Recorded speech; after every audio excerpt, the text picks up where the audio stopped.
Let's play Monopoly Go while wait.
Welcome in to Extreme Talk, presented by nobody yet.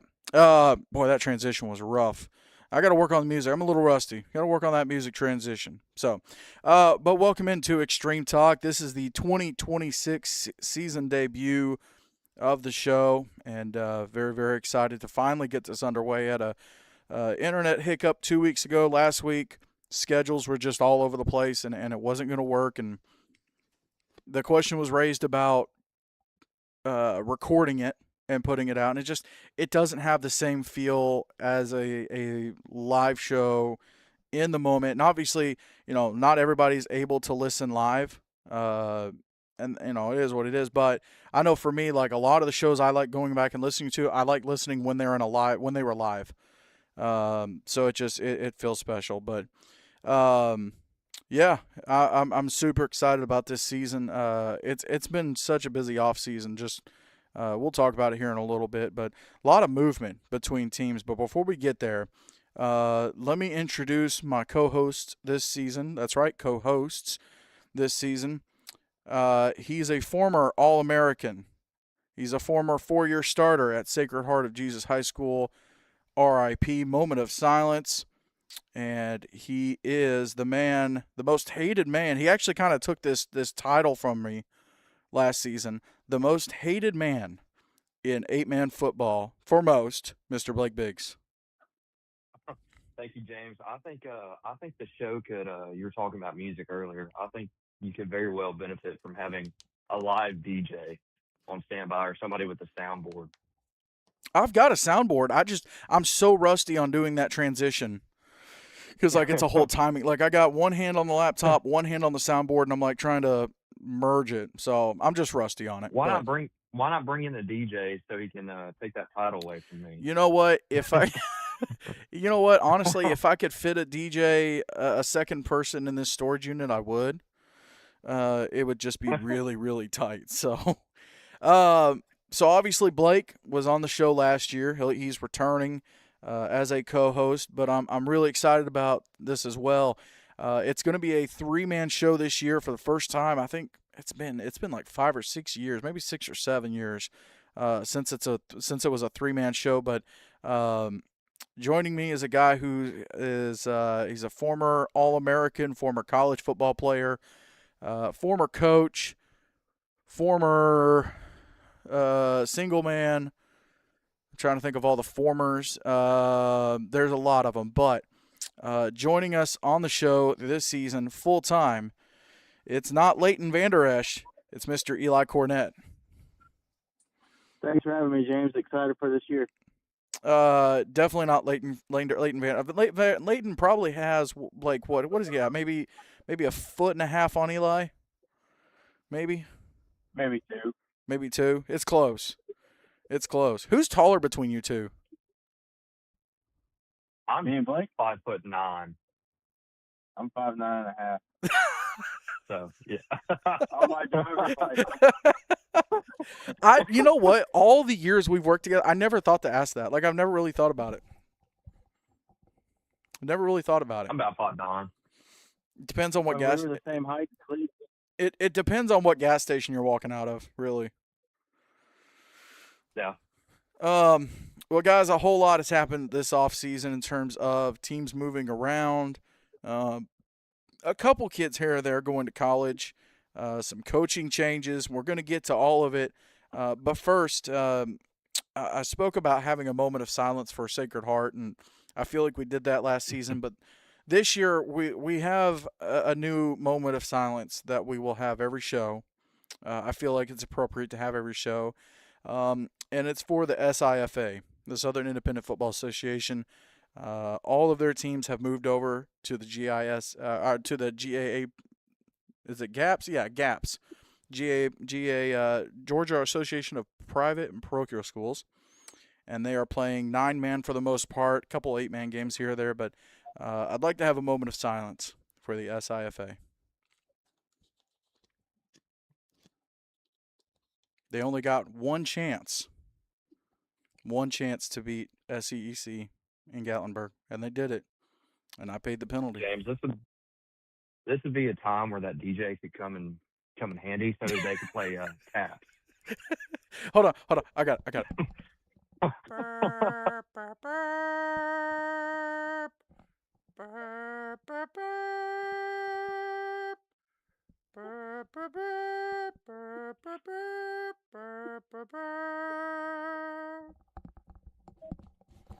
Thank you for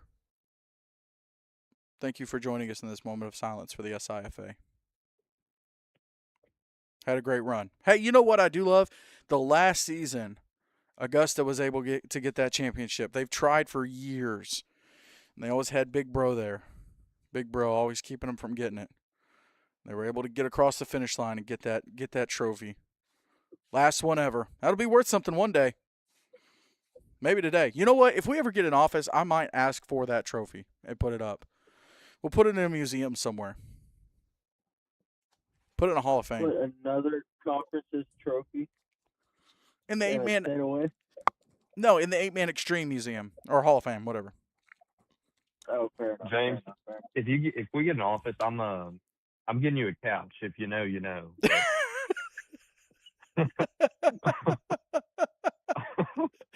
Oh, I'm gonna need man. a stand-up desk with about 3 monitors. I've got plenty of I got standing going, boys. I got plenty of memorabilia that could go in it. I think it'd be cool.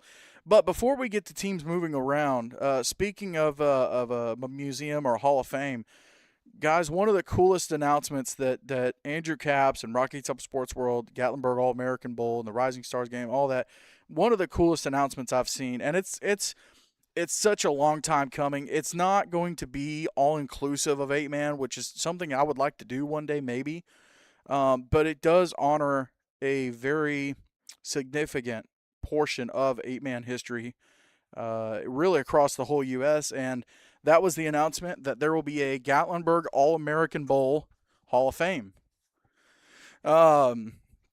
Pretty big announcement. I just know that everybody I played against in 2020 is going to be in it. If you know, you know. If you have not gone back and watched that 2020 game, it's a rough watch. To be fair, I think it's still I know it's still top 5. Definitely top 10, maybe top 5 in terms of viewership on the channel. And that was December of 2020. They had the Gatlinburg All-American Bowl at Sevier County High School. A lot of people watched just with all the COVID stuff going on. And it was the viewership was high. The score was lopsided. And somehow Eli Cornett lucked his way into defensive MVP. I don't know how, but I got an interception and I've had a few pass breakups. But yeah, it's called the Gatlinburg All-American Game 2020, or as I like to call it, the Jet Lodge Show. So. Here's my problem though, and Blake, you were the year after, right, in 21? Right. I feel like a defensive player from the team that I think you got shut out, Eli, right? Yes, sir. Yeah, I feel like a defensive player from the team that pitched the shutout probably should have gotten it, but I have no bearing on that. So you did have a solid game. Have the plaque. I still have the plaque. I just lost the picture that went inside of it. Oh, dude. You know, I gotta find it. Well, you'll have to get another picture up there. I'm calling it. So the way they're doing this Hall of Fame, and I argued this point. Not my Hall of Fame, to be fair, but I argued that it should date back to 2019, the very first All-American game. Now, granted, the 2019 and the first one in 2020 ran by a con artist and a crook. If you know, you know. But those kids deserve to get recognized. There's some really good ball players on those teams. But it'll only date back to December of 2020, I believe, is the cutoff. The first time there was actually Gatlinburg's deal, Rocky Top Sports World's deal. And I'm sure Andrew at some point will have him on. He'll correct me. Fair enough. But it'll date back to there. So I believe they said, what was it, Eli? Blake, 5 players? Was it 5? Did they put a number on it? Let's yeah, I think 5. Five players. 5 players and a coach. Let's see. I think it's 5 players and a coach / media member. And I know they are going to announce it before the Week 0 Black Bear Brawl games, which is coming up not this Saturday, but next Saturday, the 8th. So we're almost at the season, guys. We're right there. We're right there. Right Jamboree is this upcoming weekend at Christian Community. I think that's the only Jamboree going on right now, which is wild. Like, I feel like there should be more. Maybe I'm wrong. There's a lot of scrimmages going on right now. The Jamboree is kind of a dying art, James. I feel like there's like less and less Jamborees each year. Well, and even the CCS one, like I'm talking to Coach Flanders, and like teams are backing out of it. You know, they'd rather have the extra practice. They'd rather do, you know, scrimmages, and it's like, guys, what are we doing here? Like, it's a big family reunion. And really, I mean, if y'all want to do more regional ones, do it. Like, if you want to do one in North Alabama, South Tennessee, let's do that.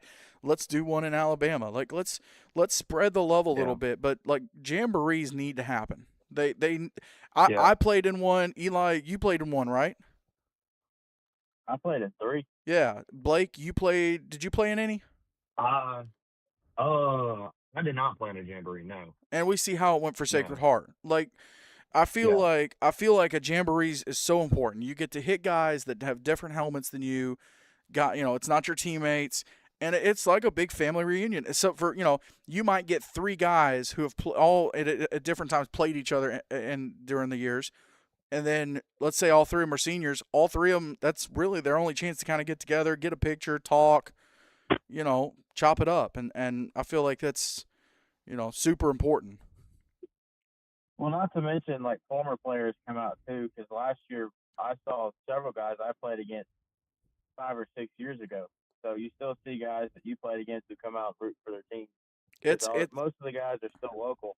Yeah. So. Well, yeah, and it just. I feel. Sorry, go ahead. So, I feel like jamborees could make a comeback. This is widely unpopular, but I'm kind of starting to see schools are starting to move, like, their start to like July, like late July. And so we may, be having jamborees in like, I'd say like mid-July, right before school. Because I am starting to see like some schools, especially down here, move like back, like start school in July. So I think it needs to happen. They need to happen. Coaches all get to see each other. Former players, current players. It's a good environment. Now you do have to have the right setup in terms of venue, and you have to have the right people coordinating it and a good schedule. There's a lot that goes into it. I'm not downplaying that, but it needs to make a comeback badly. It can't just be anywhere. And you know what? Even if you don't want to do a full contact jamboree, just do like a mass. A lot of people do it in the spring. Do one, instead of doing full contact, do a 5-on-5 with a big man challenge. Do something. Like, let's not abandon the camaraderie aspect of multiple schools or homeschool programs who are in the same boat. They all deal with to some extent, the same level of stuff. Situations are situational. But let's not abandon that camaraderie that gets built during that. It's just, I don't know. It's a shame. I hate it. It bugs me. It's I don't know. I'm not a fan. But back to the Rocky Top thing, the Gatlinburg All-American Bowl thing, real quick. There's not a limit on the number of players. It just says played in at least one All-American Bowl, 5 years removed from All-American Bowl appearance, and then there's a category for players and a category for coaches / media, at least 5 years of service in the All-American Bowl. So players players eligible for this year are from the 2020 All-American Bowl. So from the December 2020 game. So we're gonna get at least a few players from that game. You know who needs to be a first ballot that coach. I really wish they didn't do media, but I wish it was just coaches. But you know who needs to be that first ballot coach? Like, are we on the same page? Who needs to be the coach for this first class of the All Does his American? first name start with Tim? Yes. Yeah, Yeah. Or No is it- I brainer. agree. No brainer. I agree. Like between the coaching that he's done up there, even the years he didn't coach, I think he was helping with other stuff. Like, it's a no brainer. So, first ballot, walk off. Don't even need to talk about it anymore. It's a no brainer. But anyways, that was one of the cool things that I think came out of this offseason in terms of just stuff that it needed to happen. It had to happen. They have a great setup too. I mean, you've got the main building there at Rocky Top. You could set up some kind of a Hall of Fame sort of deal so that when guys come up for Black Bear Brawl, All American Bowl, all the events they have up there, they can walk through and kind of see it. I think it's a great move. I'm a huge fan of it. I think it's awesome. So I think it's really cool how this game went from like a Ponzi scheme to having a Hall of Fame. It is wild. It is wild, and and then it's grown. Like the whole series has grown to where they added the Rising Stars, and then they added baseball, and then they added volleyball. They're doing basketball next year in March. So it just continues to grow. They've added cheerleading and dancers and twirlers and all that, like the whole 9 yards. They've really stepped it up. So it's crazy how much it's grown.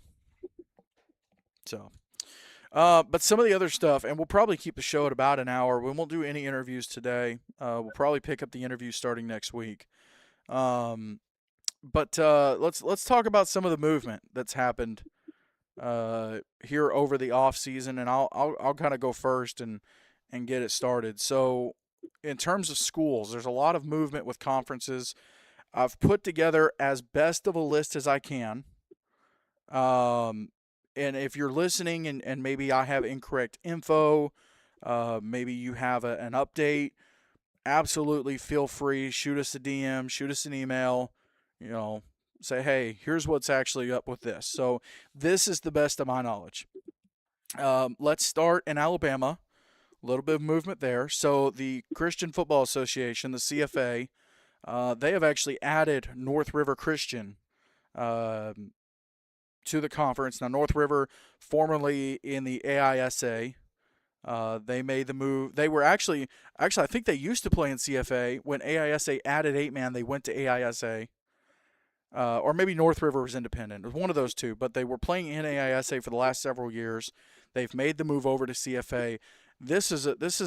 North River is a team who has struggled, but as a whole, that conference has kind of struggled. You have the power players like Russell, Jacksonville over the last couple of years really stepped up. Tuscaloosa is always one of those teams that you can't count out.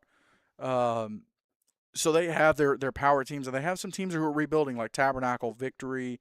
I'm forgetting one. Tabernacle, Victory.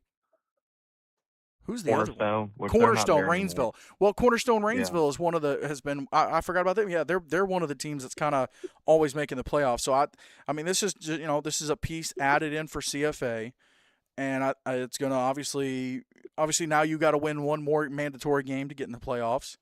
And maybe this will be good for North River, getting to play. Definitely it'll definitely help their travel a little bit. I would think maybe not going to Victory, but I mean they're already right there in Tuscaloosa, so Russell's not far away. Yeah. Now they're not having to travel all over as much as as they were for the AISA going to the east side of Alabama. So maybe it'll help them out. But speaking of AISA, so North River went over to CFA. They also lost Southern Christian, not the Southern Christian Patriots, but wait, not Southern Christian. Who was the one they lost? Southern Prep. I don't know why I had Southern Christian. Southern Prep. Southern Prep Academy decided to head over and play 11-man in AISA. And then Snook Christian decided to go to the High School Association, which there's been a lot of movement with the High School Association down there, the AHSAA. And so Snook Christian decided they were going to go 11, which, got to be honest, these moves, Blake, you kind of helped, you were keeping up with them last year. Really, two really bizarre moves. Clearly moves made by the administrators. There's no way the kids were involved in this or consulted. This is such a bad move, and I hate to speak negatively about teams and people in charge, but such a bad move. There's no way you can justify this. What, Snook leaving? Snook and Southern Prep both going to 11. Yeah, and I mean Snook won 4 games and Southern won 3. Like, I don't, if their concern is numbers, I don't think they'll be, nearly as successful, transition to 11. So I give it at max 2 years, and here's what's going to happen with both programs. They're either going to be back in 8-man, or they're going to lose their football program. I'm calling it right now. I've done this long enough. I've seen this play. I've seen this show. I've read this book. It's not going to go well. I'm sorry. It's not. Hate to break it to you. Well, another thing is these teams and these schools think that going 11 is automatically going to make the competition great and it's going to make their kids better. Well, if you've only won 3 or 4 games and you have a young team, you're really just putting them in the fire at that point. That's kind of my 2 cents on it. But well, and I would try to prepare these kids as best you can. Well, and maybe they're thinking it'll attract more kids if they're playing 11, but yeah, let's go play 11, get our heads beat in. That's how you kill teams. That's how you get kids deucing out on you. And I mean, if you're a school that's going 11 that no one's heard of, when you have other 11-man schools who have been established in 11-man, then you have to suddenly make some sort of appeal that your school is better than this school who's been established for decades. You know what I mean? So yeah, you really set yourself back about 10 steps. I will also say, not to the fault of their own, but I know TSSAA struggles with this. I'm sure, Alabama has some issues with it too, but there will be some quote unquote 1A schools that have 50 kids on their sideline. Yeah. And then, this team that just moved it up only has 20 and 5 of them are hurt. That's just not fair. Yeah. No, and it hurts the players because if you have 4 or 5 players are hurt, like you were saying, Blake, you have 20 players going against a team who has 50. You don't have a full roster, and at that point you're hurting the kids because you're either going to throw out those last few guys, and then you potentially don't have the remainder of your season, or you just don't play at all. You know what I mean? Yeah. So you're kind of putting the kids in a bad position. I got to give a shout out here in the chat, and if you guys have thoughts, if you're listening and you have thoughts on what we're talking about, hop in the chat, say something, contribute a little bit. But I do have to give a shout out. Someone in the chat said, "Remember when Innovation went to 11 after winning 0 games?" Pepperidge Farm remembers. I was going to bring that up. That was going to be my comparison. Oh man, I forgot about them. I was just looking at they have a Facebook page now, and they put out their team photo, and there's 25 kids I think on the roster, maybe less, maybe 23. And I'm like, yeah, I know you guys are playing 1A, but good night. There's no way. There's no way. Not a chance. No. All right, so that's Alabama. That's the movement in Alabama. No movement for the ACSC. They stay at 5 teams. I mentioned the SIFA. We had a moment of silence for them, obviously, but Coastal Hurricanes, Pack Panthers, Augusta Eagles, and Georgia School for Innovation in the Classics all have gone to GAPS to play 9-man. And I don't fault these teams for making the move. I understand. I've talked to coaches. I understand the move on their side. It brings structure. There's more teams to play because that was a big problem last year with scheduling. I get the move from the team side. I still, and I talked about this last year, I don't understand the advantage. I've been told there's an advantage with making it easier on officials and whatever, maybe how the field's lined out. Maybe there's some advantage to going to 9, right? From moving all your 8-man teams, making them play 9, giving the 11-man teams an option to move down to 9. Maybe there's something I'm not seeing, but I still think it's a wild move. I still firmly disagree with it, but be that as it may.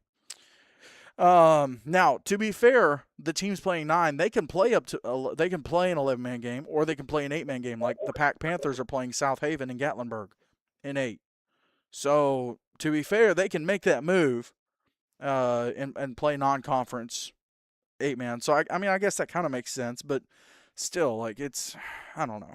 I don't know how I feel about this one.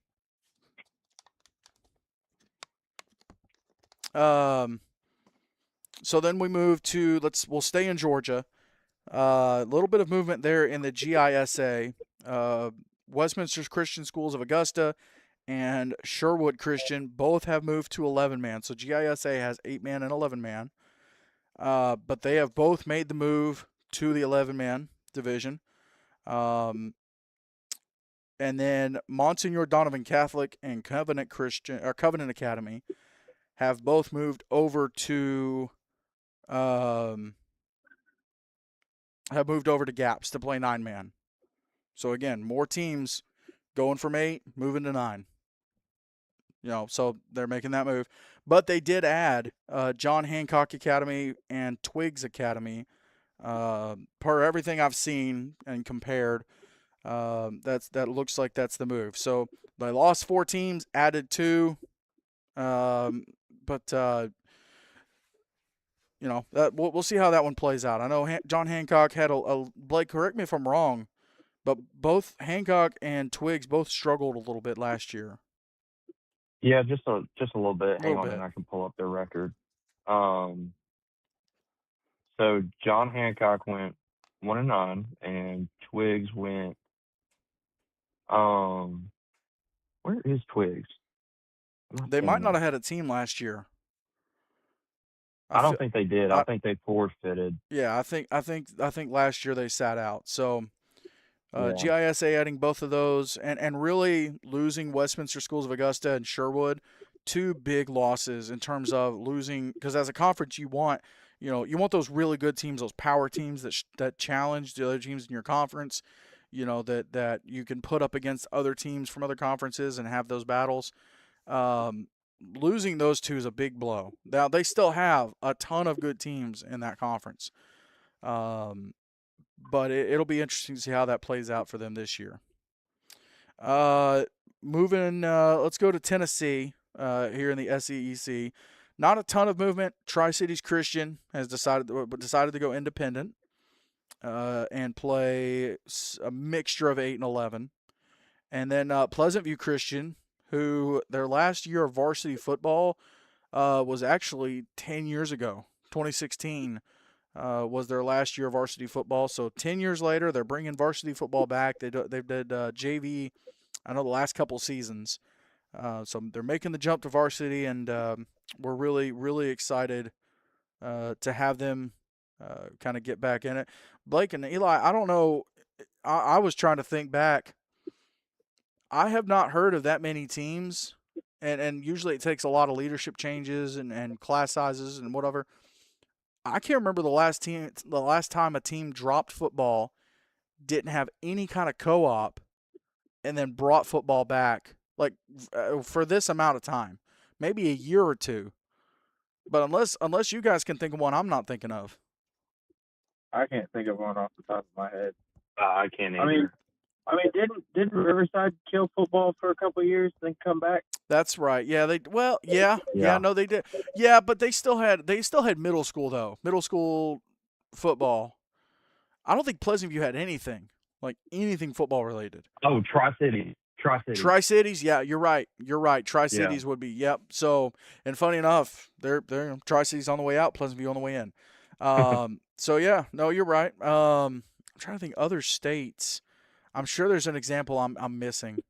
But yeah, so really, really excited about that movement and in the SEC. And I know we'll see Tri-Cities Christian a couple times in Gatlinburg. I think they're playing Lighthouse Warriors and American Sports Prep, and then they're playing some 11 as well. So we'll see how that works for them. let's jump over to North Carolina. So the Christian Independent Conference, the CIC, no movement in the NCISAA. There might be next year, but no movement this year. But the CIC lost 2 programs, Berean Christian out of Fayetteville, and then Lee Christian. Both dropped their programs for this season. Again, per everything I've seen, I've not seen them have a schedule out. They're not listed anywhere. So again, if I'm wrong, let us know. But I have not seen anything. So that drops them down to 4 teams, I believe, in that conference. And those were 2 teams that struggled last year. So really hate to see that. In South Carolina, SCISA, SCISA, they have added Andrew Jackson Academy to the conference or to football, and then they've also added Community Christian, I believe the one out of Martinez, Georgia, that was part of CFA last year, the other CFA East. So added 2, and then they lost Cross Schools and Holly Hill Academy, both going 11-man. Holly Hill, Blake, kind of makes sense. They were kind of top dogs last year. But Cross Schools really is a head scratcher. I mean, one of the bigger head scratchers on this list. They won 1 game in the last 4 years and then decided to make the move. Yeah, that's a bad move, man. It's just I don't know what there is to say about it. I mean, it's I don't know. It makes my head hurt. It really does. Just to see these moves. And then the last conference I've got notes here on. Again, if I've missed a conference, I tried looking at Florida. It looks like the only one in Florida that may have moved was All Saints Academy, moving up to 11. But I think I've got 85 Bears. Right. You remember that, James? I remember it. Virginia doesn't look like there's a ton of movement. But in Louisiana, the ACEL, Acadiana Christian, I just texted with Coach Olivier the other day. They're going to 11. And then Mount Olive, I've not been able to find anything on their football program this year. I believe they've dropped the program for this year. But Blake and Eli, we talk about these teams moving to 11, and it doesn't really make sense. And there's some that it's just I don't understand it. But then you get other ones like Holly Hill, Acadiana Christian, Westminster Schools of Augusta, Sherwood Christian. Those make sense. Like I feel like if you're really dominant in 8-man and you play for championships, I mean Acadiana, I think they played for the last 3. Like if you're dominant, go ahead and make that move. But I think that should be the only. I mean, we saw it here in Tennessee with the Webb School. Webb School played for a championship, didn't win it, and then they moved. And what happened last year? No program. Yeah. Well, at the time, that move made sense. In retrospect, it did. But at the time, for Webb, it made semi-sense. A little bit. No, I've spoken out against it from the beginning. They were boarding at prep schools. They were established, and they had athletes everywhere. I can raise my hand. They had kickers. But they had receivers. They had skill guys, but they did have a pretty good quarterback. Shout out Wes Watson. This person wasn't bad. They had a good quarterback. He wasn't bad. I kind of got to agree with Cornette. That was a good move for Webb at the time, but might be time to call James Shannon to get your program back. Here's but again, I go back to, I feel like you should only go if you win a championship or play for multiple, like you have multiple years of success, not just a one-off year or maybe so 2 lucky years. At the very least, how many rings does the team have to have until they're quote unquote qualified to move up? I don't even think it's a matter of rings. Like if you're over 750 and you compete for, let's say, 2 championships in a row, or you make the playoffs for 3 or 4 years in a row, at that point I feel like and this is from a non-coach, so just to be fair, but I feel like you have a good pipeline going, you have a good culture, you have enough kids that are coming up, I feel like you can make that move. But until you have that, you can't just count on, hey, I got 1 or 2 good years and we're going to make the move and we're going to hope that these 1 or 2 good years translate into keeping this going. Like, you don't make the move. I don't think you can make the move hoping for the best. I think you make the move after proving the best. Yeah. So if Kerry Christian went 11 today, what would you think? Oh yeah, no, that's a no-brainer. Kerry, Arendelle, JP2. I'd say you know what? I'd put Faith Christian in that boat in that boat. Like playoff teams. I know Faith hasn't competed for a championship. Arendelle has. Arendelle has. Kerry has. JP2 has. Yeah, that's a no-brainer. I don't think there's anybody in Seek that has a leg to stand on to go 11. Not at the moment. Not at the moment. Not at the moment. If you look back 10 years ago, maybe. Maybe. FCA, when Franklin Christian made the move, I was like, you know what? It makes sense. They're playing for championships. They're making the playoffs. They've got a pipeline going. All right, cool. Make the move. Go for it. So I do know of an anomaly where it's like where a team that does not need to move up moves up and then actually does better. I would like to bring forward the case of West Memphis Christian. Okay. From 2019 to 2020 or to 2022, they won 3 games across 4 years, and that included 3 winless seasons, back to back to back. And then in 23, they move up, and that first year they get 4 wins. So I don't know. I mean, case maybe, by case, I guess, but maybe. I mean, I guess you could. but The argument could be made for like a Providence Christian, maybe here in Tennessee, maybe. I don't know. I feel. Here's what I hate. I hate.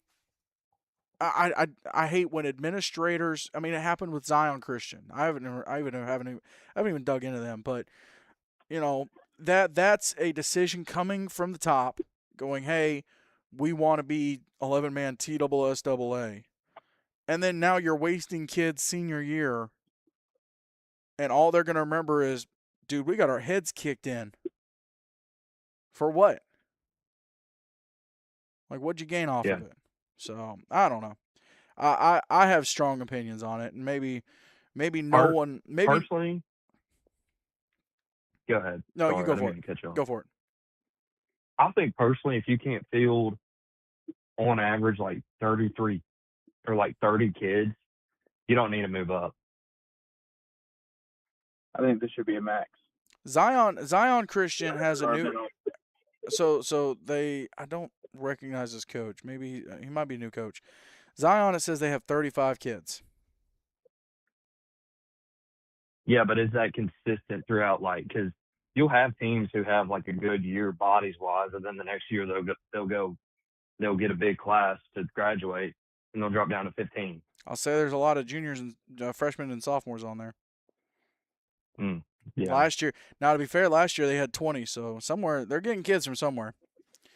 So maybe the coaches are hitting the halls. I don't know, but anyways, that's all the team movement I've got. I'm more than likely I'm probably missed a couple. It's been a crazy couple of months with life, so could have. But let's touch real quick on college kids. And Eli, I think you were covering this one. Who's some of the bigger names that have really kind of signed to go play at the next level? Let me pull this up real quick. I got it saved in my phone. Give me 2 seconds. 1, 2. This first guy we saw, we've seen him in Gatlinburg the last 2 years. I think he was on the defensive side of the ball. But Dawson Sims is a guy that really impressed me in Gatlinburg the last couple of years, and he is signed with DVCU University. Another guy. Now this guy, We saw 2 years ago he actually transferred to a public high school in Alabama, but he left a really lasting impression on me. He was starting running back at Springwood 2 years ago, but transferred to Opelika High School, and that's C.J. Johnson. Shout out to him. Yeah. He's a really good ball player. This other guy, former Seat guy, saw him last 2 years. Actually coached against him. Had a really good career up there in Blountful, Tennessee. Slade Blevins is a guy that also left a lasting impression on me. He is headed off to play ball. And the last guy, had a pleasure of coaching against him last year. I've watched him play out of Augusta. He is headed to Greensboro College, and that is Nathaniel Reese. Excellent ball player. I'm excited to see what he does at the next level. And I did just got a text about this one. Micah Smith from East Central going to Berry College. That's a good landing That's a spot good for him. grab for Berry too. That's a great grab for Berry. I call him Harry Potter.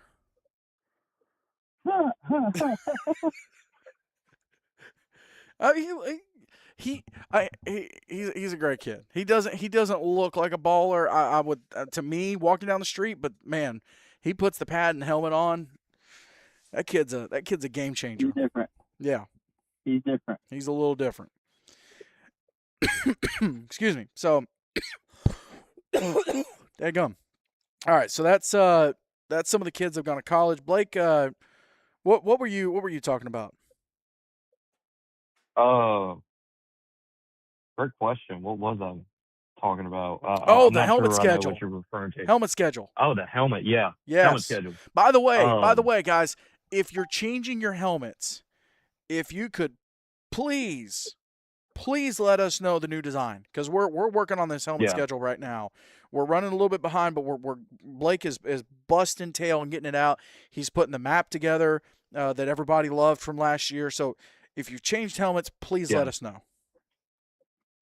Just for everybody watching, I'm doing the same exact thing as last year. Nothing's changed. Nothing crazy. So if your helmet has changed, just snap a pic of it and send me like a good, clear logo that's going to be on the helmet if you have a logo, and I will get it made for you. I can probably do it in 5 minutes unless you got like some crazy design, but the quality is going to be a lot better than it was last year.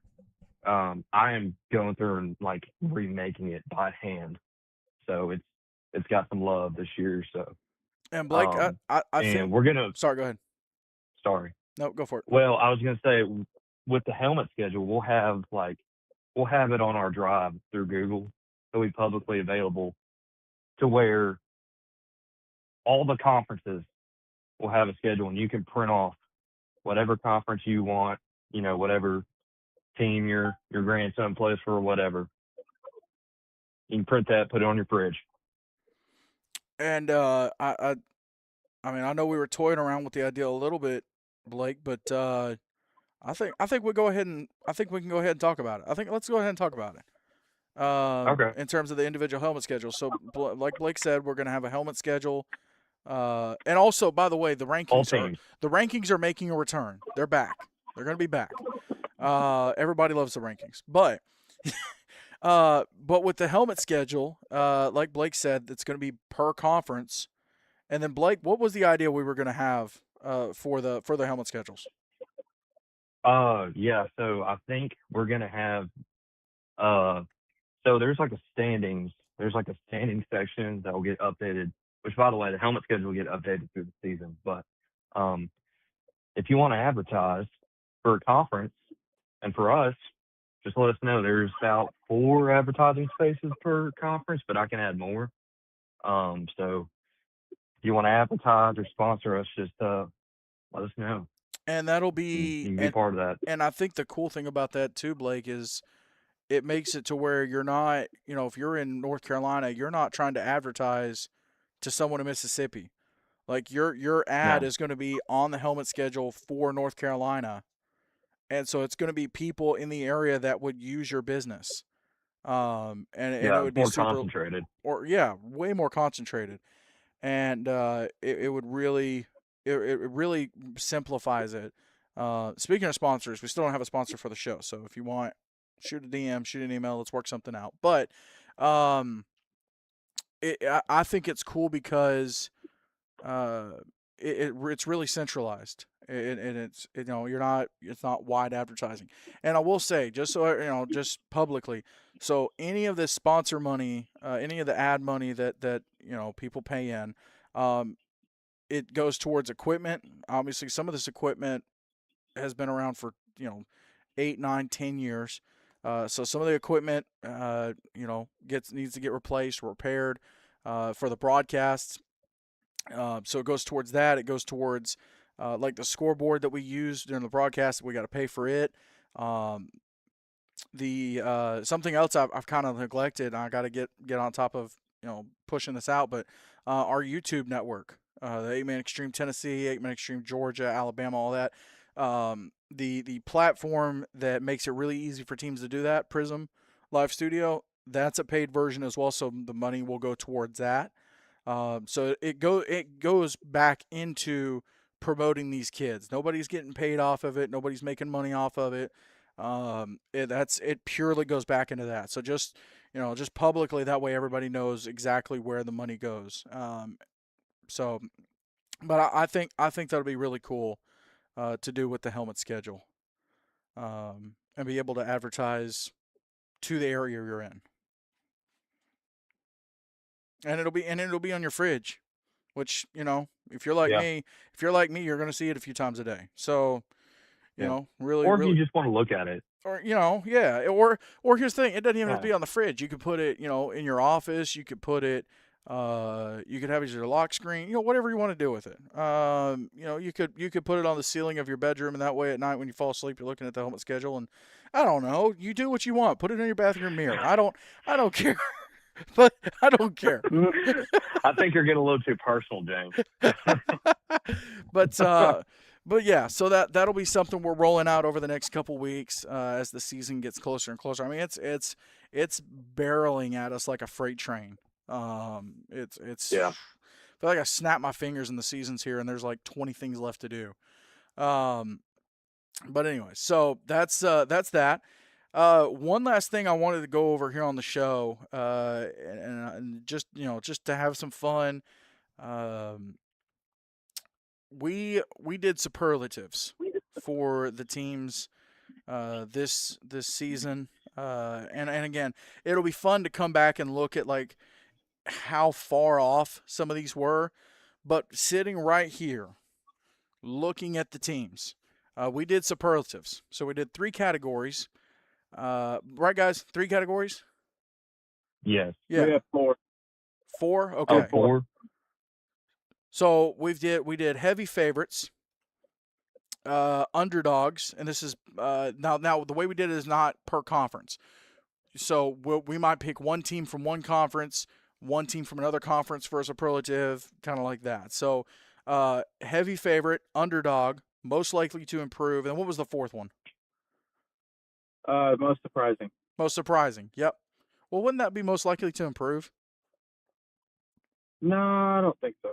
No. Okay. Well, then Eli, we're gonna have you go first. You give the example of how they're different. Which one do you want to do first? Start with heavy favorite. Are we going in a row, or are we just going to go all down? Here, I can go by conference. I can start with CFA in Alabama because I got the alphabetical order. So heavy favorite for CFA, I would probably go Russell Christian Academy. They won it last year against Jacksonville. A lot of great talent over there, so I'm going to go with them. See, that's where it gets tough.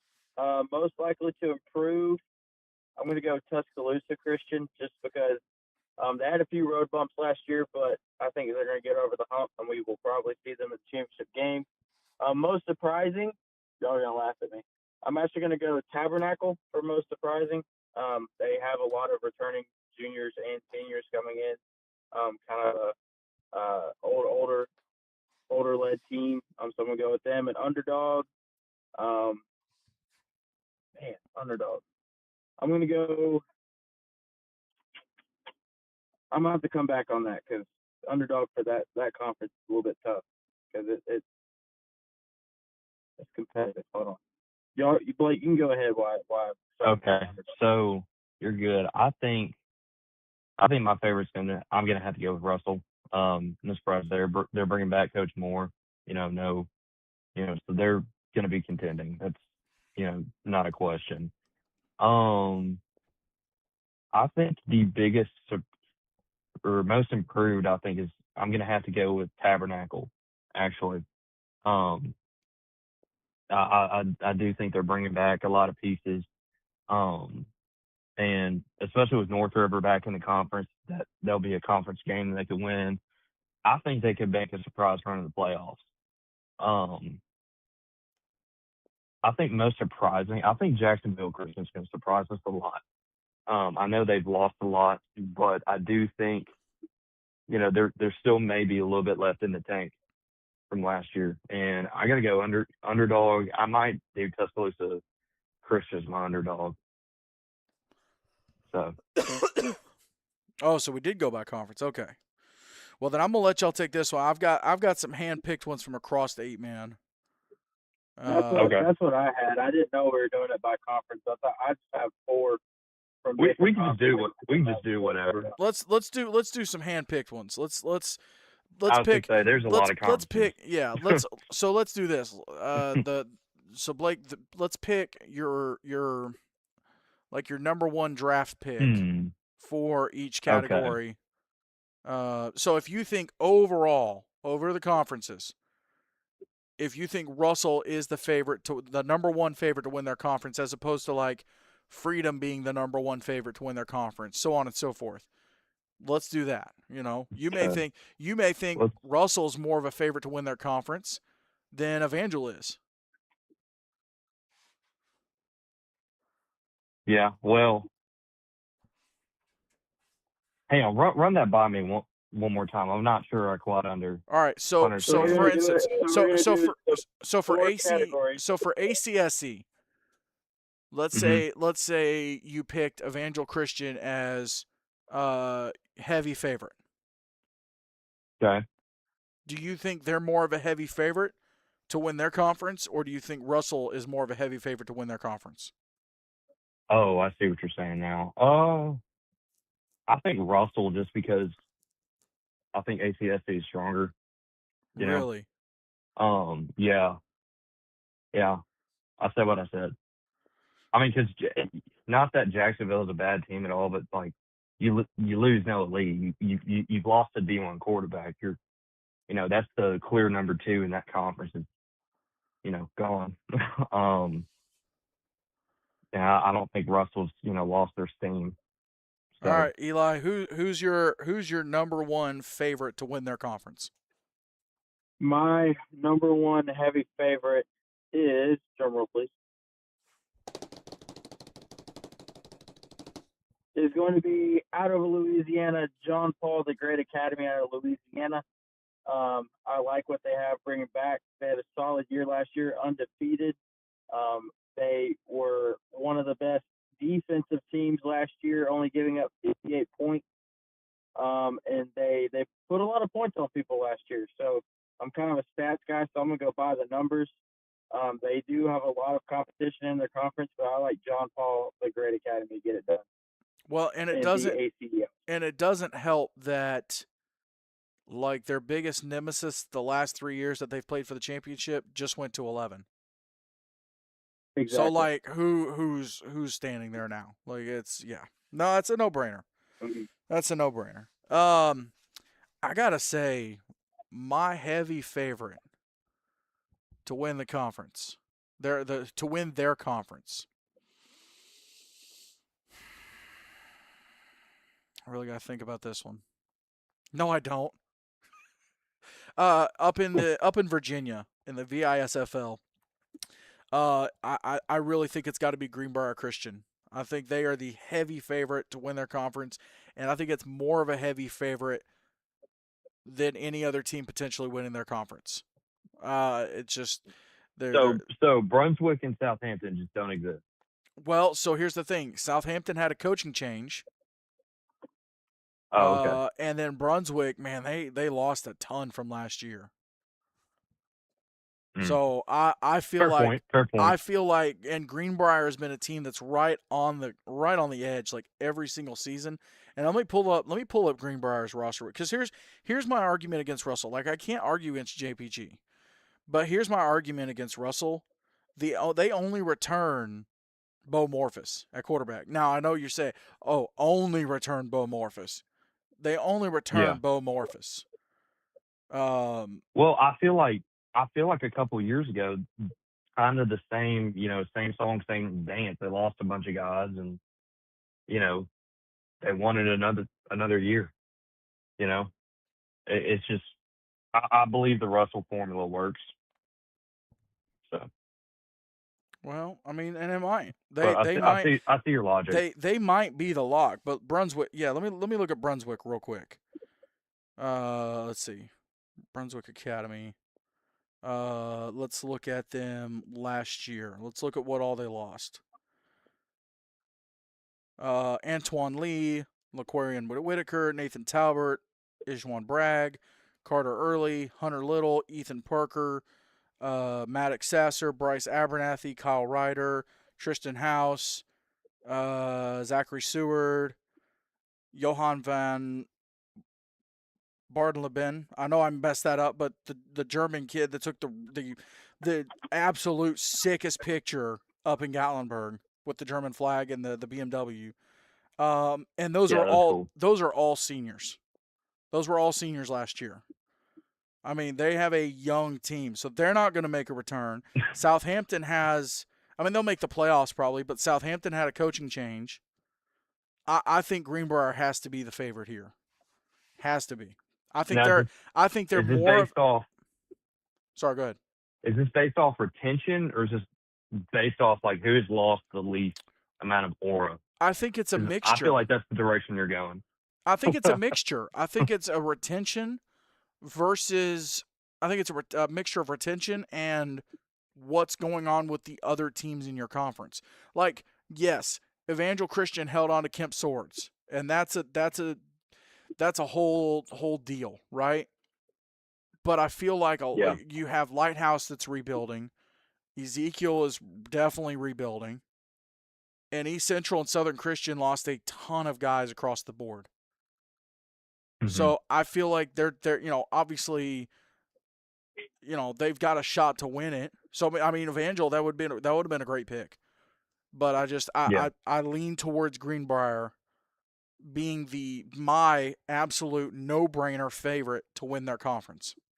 And but I do think it's like a point difference, like 90.5 versus 90. Like it's close between those two. Yeah. But I give the edge to Greenbrier, even though their mascot's the Gators. Can I clarify something? Because I know I'm probably already going to get hounded at. I do think Evangel will still win their conference. I just think their conference is tougher than say Russell's or JPG's. So And I maybe disagree. and maybe I'm completely off. Maybe Lighthouse isn't rebuilding. Maybe East Central and Southern Christian reload. Maybe I'm off on that. But I you know I think they're highly. If I had to go 1A and 1B, it'd be Evangel and Greenbrier. yeah. Like in Seek, I don't think Seek has one clear-cut team right now that's going to win it. You could have maybe 3 or 4, but you could also have one that might come out of the woodwork. That's how I see it. Like I think Seek.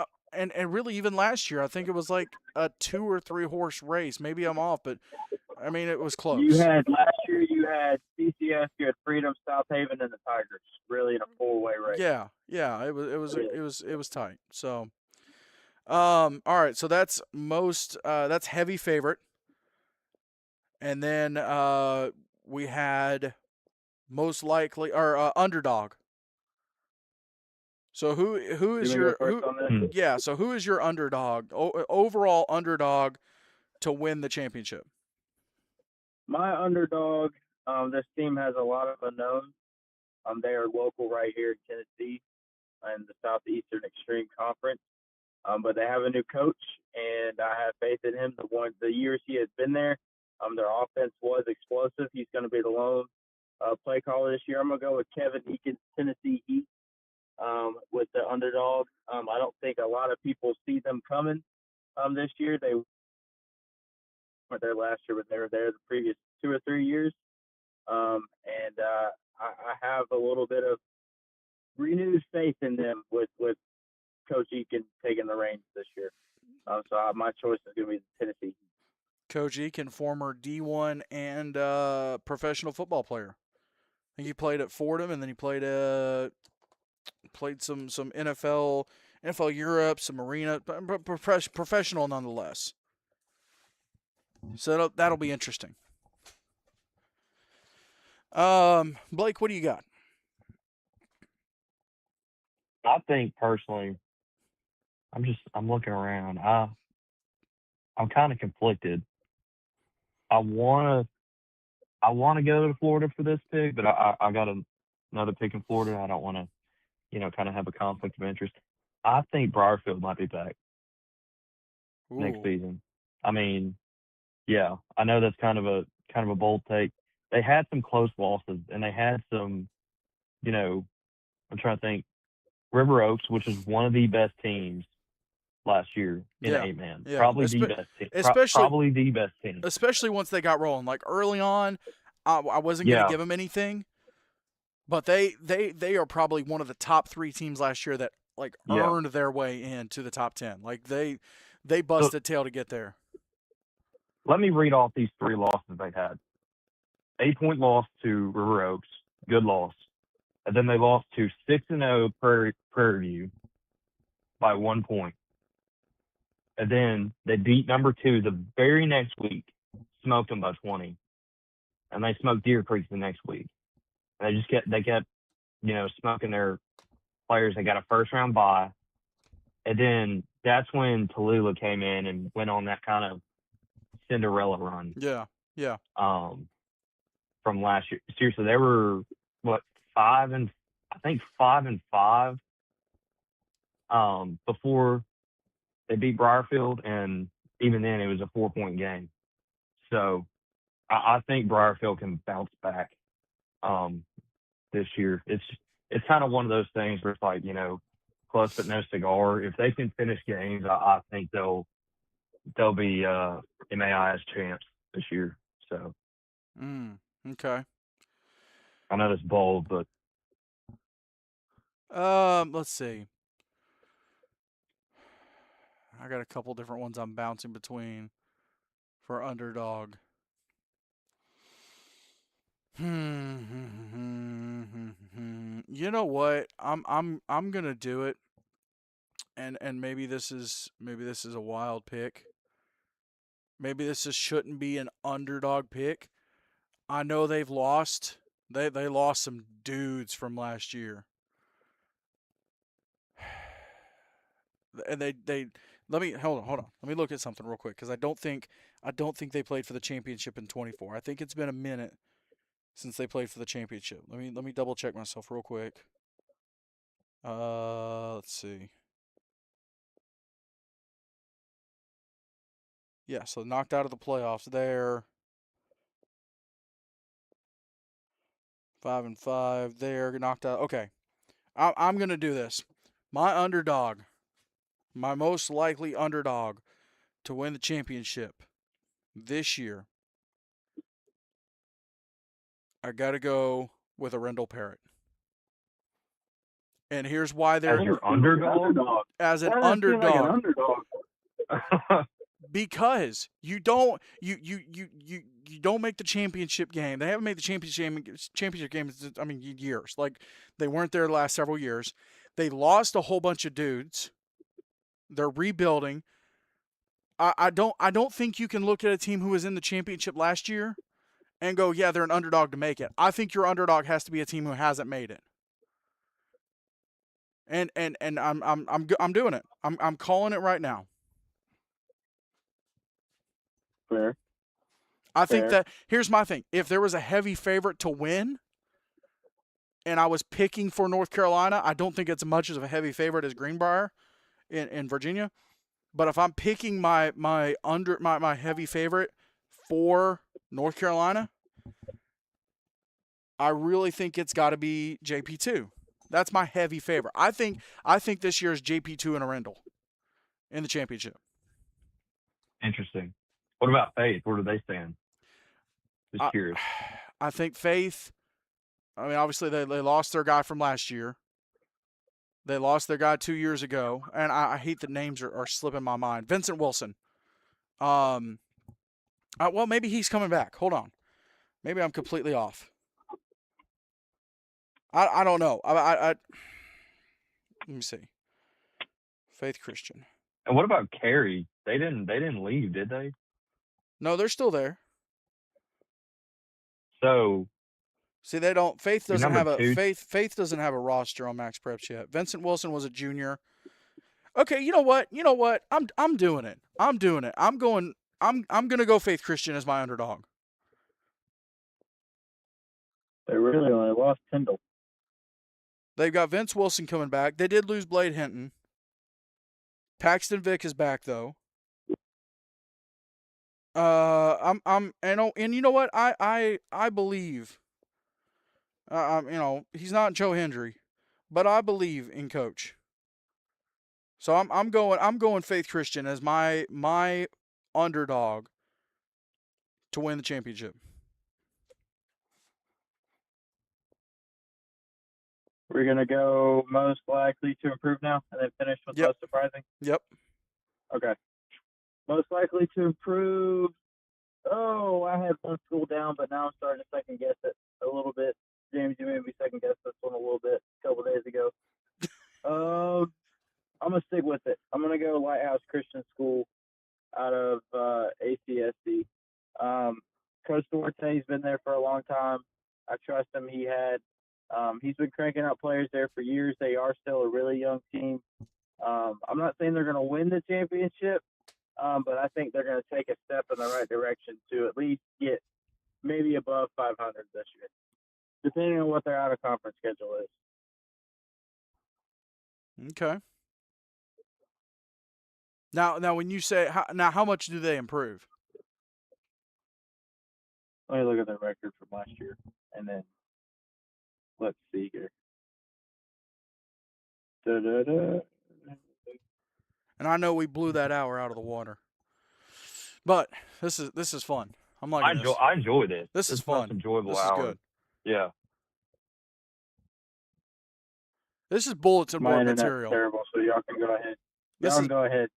This is bulletin board material right here. Okay. All right. So you want me to go? No, I got you.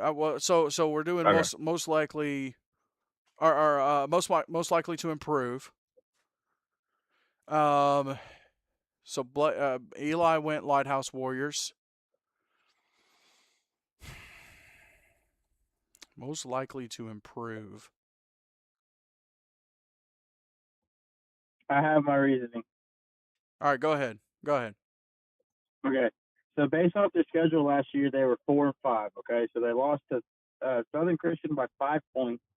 They lost to East Central by 10 points. Those two games alone, a few things go your way. You're above 500. You're sitting at 6-3.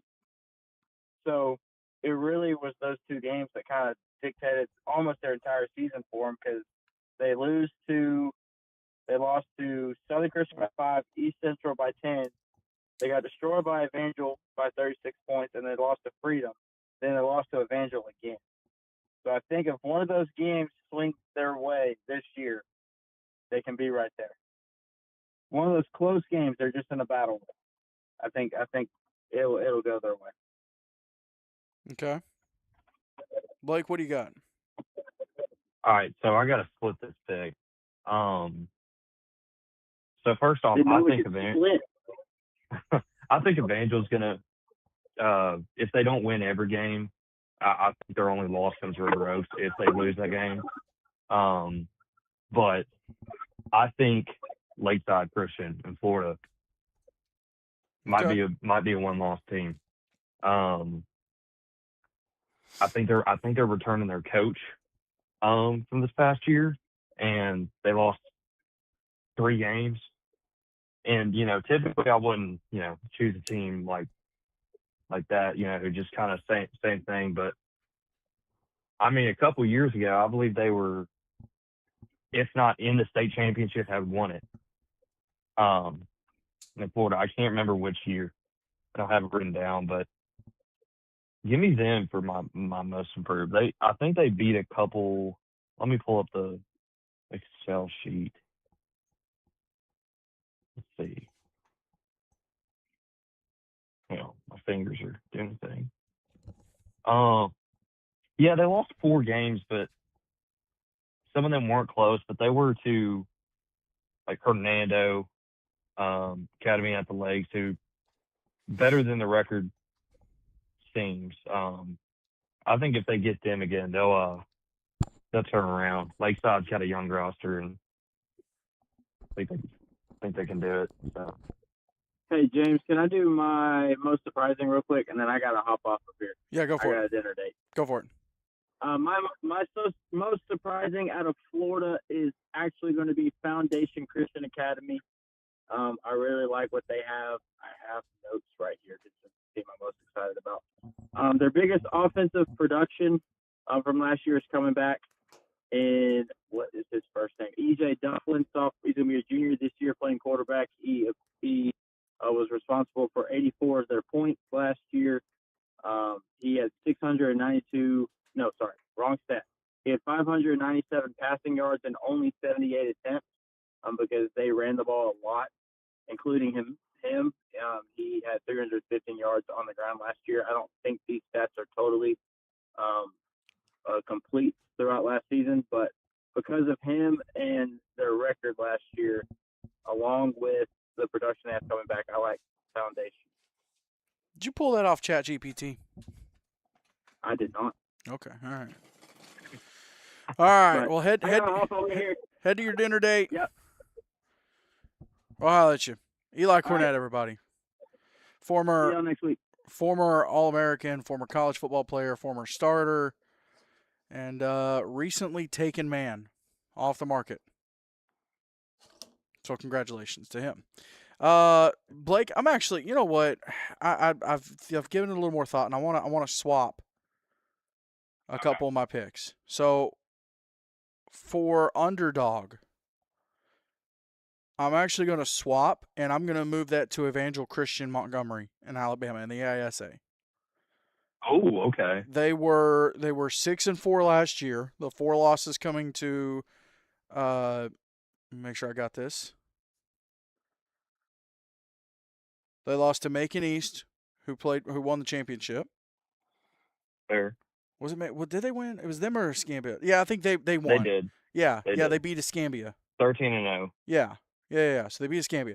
So they lost to Macon East. They lost to Escambia. They lost to Cornerstone, and they lost to they lost to Macon East twice.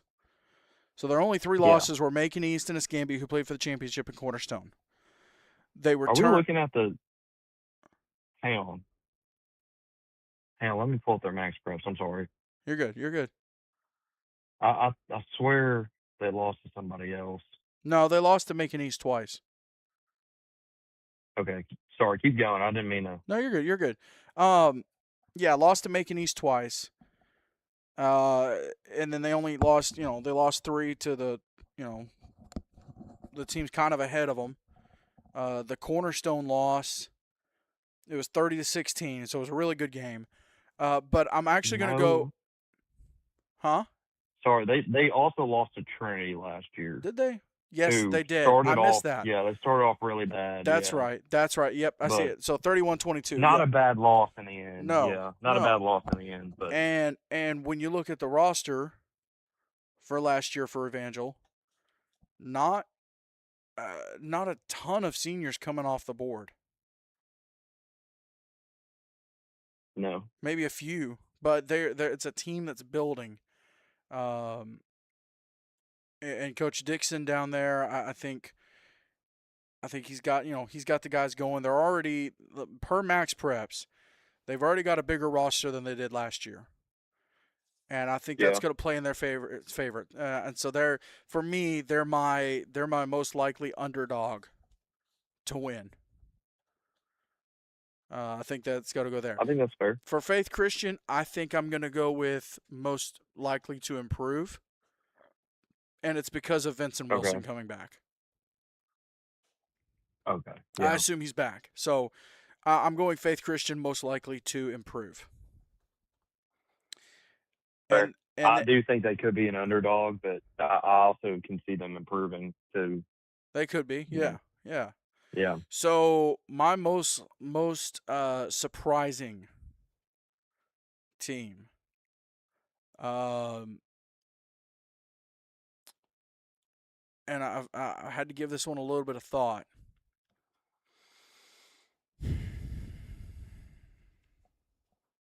Let you go first. I'm still debating between a couple. Okay. I'm kind of debating one too. I'm between two, and I think they play each other this year. So let me ask: is there anybody in your conference we need to be like talking about as like a serious like, hey, this team's going to be like on the upswing this year, like way better than last year? Let me ask that first. I don't know that anybody is going to be better than they were last year. Okay. Well, I personally maybe go ahead. maybe someone. That's tough though because they lost like pretty much their whole line. I don't think there's anybody. I don't think there's anybody like that. Okay. I'm gonna go Tuscaloosa Christian. Okay. Um, I think that conference is wide open. I think it's either them or Tabernacle. Um, Now, didn't you I would have love like Russell? I Didn't you have Russell as the favorite? favorites, yes. But I think it's Russell. Then it's a wide open window after them. Okay. You know, All right. I think Tabernacle's been down a couple years, but I do think they could, you know, come back. It's been a while, but I do think they could come back. But I think Tuscaloosa Christian is. I feel like they're more ready. I think they kind of had a setback last year because they lost a couple guys, but you know, I think they had a young year, a learning year. I think they'll be right back at it. And number two, if it's not them or Tabernacle, or even Jacksonville Christian, so So that's who I have as most surprising. that's So fair. That's fair. Most surprising for me.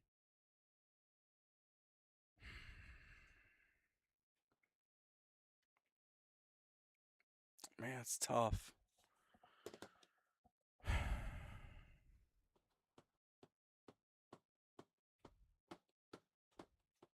Because there's so many teams that lost kids.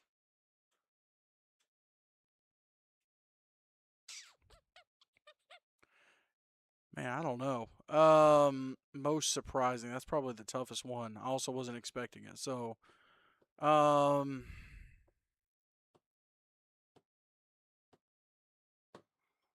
I mean, we could say most surprising and not such a good way. I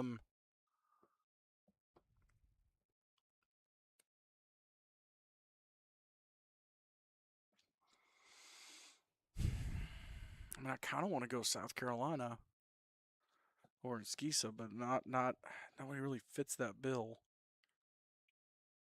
Let me look at something real quick. Let me look at. I gotta look at our rankings from last year real fast. Let me see. which, by the way, if anybody wants to sponsor them, that is That's an option. an opening.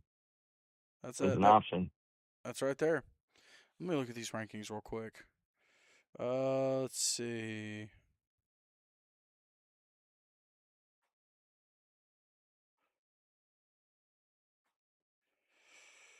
Awkward silence. Need some hold music. See, this is why I'm saying we need a DJ, James. Just hit bangarang. Let's see. Where's the rankings? Well, I thought I knew where they were. How am I missing them? Here, I can send them to you again. Let's see. Actually, hang on. No, I The got him. link I got to him. it should. Okay. Okay. There, I got him. Well, I thought I had him. The link to him's not on the link tree though. Oh, It because I should was be looking in under the group chat. 2026. I was looking under 2026. Hold on. Oops. Yeah, I know, Oh, right? you're in Drive. Most surprising.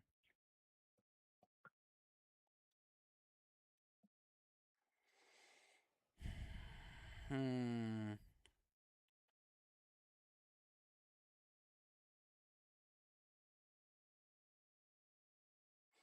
don't want to go too far down.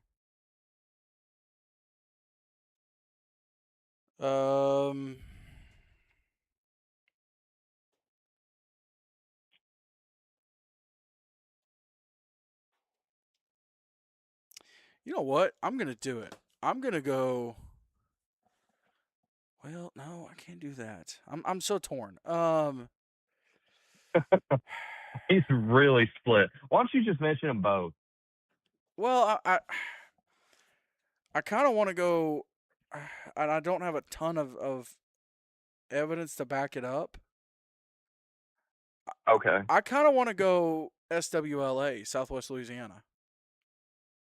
Oh. I think they're a team that's kind of been they've been like the fourth best team in that conference.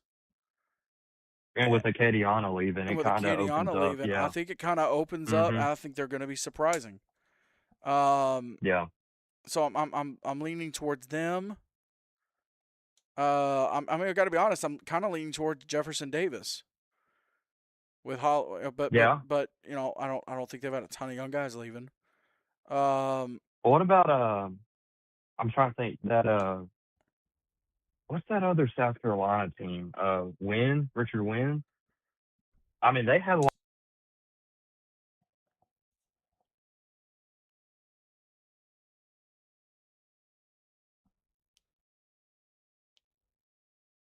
Blake, you there? Yeah. Yeah. Hey, okay. Can you hear me? Yep, you're good. Okay. I was saying Richard Wing could very well be a team. I know they had a lot of injuries last year. If they're healthy, they could turn some heads. It wouldn't be a bad pick. I'm torn on that one. You know what? I'm gonna go TBD on that one. Let me do a little more research. Okay. I don't want to say someone. You know, that's kind of a tough one. That's saying. Yeah. Hey, everybody else thinks you're gonna be bad, but I think you're gonna be good. Like that's a tough one. I'm gonna go TBD. So there you go. There's just some stuff to throw out. Like I said, it'll be interesting at the end of the year to go back and kind of look at what happened.